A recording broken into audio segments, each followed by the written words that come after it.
लोक में ये दो पुरुष, दो ही पुरुष है, नाशवान और अविनाशी।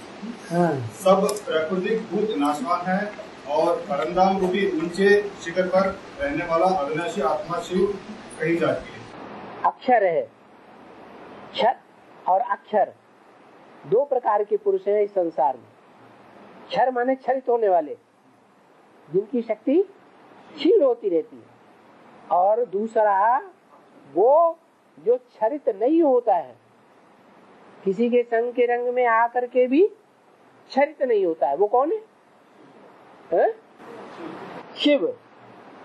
दो प्रकार के हैं, लेकिन उनसे भी ऊंचा एक और है जो इस सृष्टि में रहता भी है और रहने के बावजूद भी, संग के रंग में आने के बावजूद भी क्षरित नहीं होता।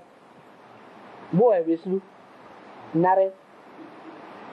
सांपों की सैया पर पड़ा रहता है, सांपों की सैया पर पड़े रहने के बावजूद भी, सर्पों की सैया पर पड़े रहने के बावजूद भी उसको कोई संग का रंग नहीं लगता है। चंदन विषय व्यापत नहीं, लिपटे रहते भुजंग। जैसे शंकर जी को दिखाया जाता है गले में सांप पड़े हुए हैं, उनका असर उनके ऊपर होता है? होता है? नहीं होता। ऐसे ही विष्णु को दिखाया जाता है, सर्पों की सैया पड़ी हुई है, माने इधर भी सर्पिणी पड़ी है, उधर भी सर्पिणी पड़ी है, उधर भी सर्पिणी पड़ी है, उनको कोई असर ही नहीं होता। नहीं तो किसी पुरुष का ये हाल हो तो क्या होगा?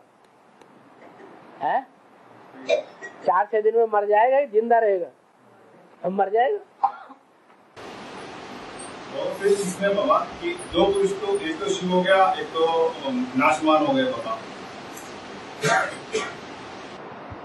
शंकर को माँ बाप दिखाते हैं, मृत्यु दिखाते हैं, तो नाशवान गाएगा।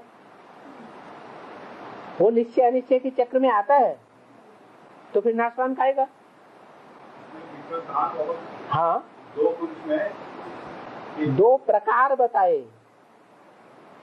एक प्रकार वो है जो क्षरित होते रहते हैं, क्षरित होते होते होते होते संपूर्ण निश्चय अनिश्चय बुद्धि बन जाते हैं, संपूर्ण मृत्यु को प्राप्त हो जाते हैं, परमधाम जाते हैं, लेकिन पूरे 5000 वर्ष इस सृष्टि पर नहीं रहते। एक है जो पूरे 5000 वर्ष एक दिन भी कम नहीं इस सृष्टि पर ही मौजूद रहता है, उसकी मृत्यु नहीं होती है।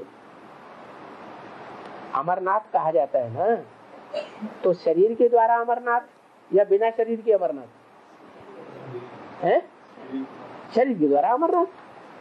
तो वो एक है जो सदाकाल इस सृष्टि पर सदा कायम है।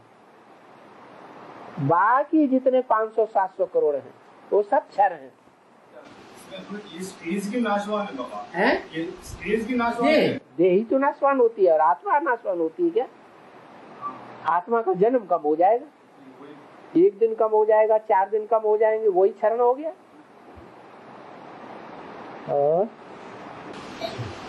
डिफरेंस बिटवीन ज्ञान योगा और कर्म योगा बताइए। डिफरेंस बिटवीन ज्ञान योगा और कर्म योगा। ज्ञान और योग ये अलग अलग नहीं है। ज्ञान योग कर्म योग, हाँ वही बताया। जो ज्ञान है वही योग है, जो योग है वही ज्ञान है। क्या? सांख्य योगो पृथक वाला प्रवदंती न पंडिता। जो पंडित लोग हैं, सांख्य माने ज्ञान और योग माने याग, इन दोनों को अलग अलग नहीं मानते। एक की पूरी प्राप्ति हो जाए तो दूसरे का फल अपने आप ही मिल जाता है। ज्ञान योग ये बहुत श्रेष्ठ चीज है। इस संसार में ज्ञान से बढ़कर के और कोई चीज पवित्र है ही नहीं। ज्ञान योग और कर्म योग, जो ज्ञानी है वो वही ज्ञानी है जो कर्म करते हुए याद में रहे, ज्ञान में रहे। कर्म संन्यास वो योगी नहीं। कर्म उसको छोड़ दिया, कर्म इंद्रियों से कर्म करना ही छोड़ दिया। ज्ञानी किस बात का? ज्ञानी वो जो कर्म करे, कर्म करते हुए भी उस कर्म में लिम्पायमान न हो,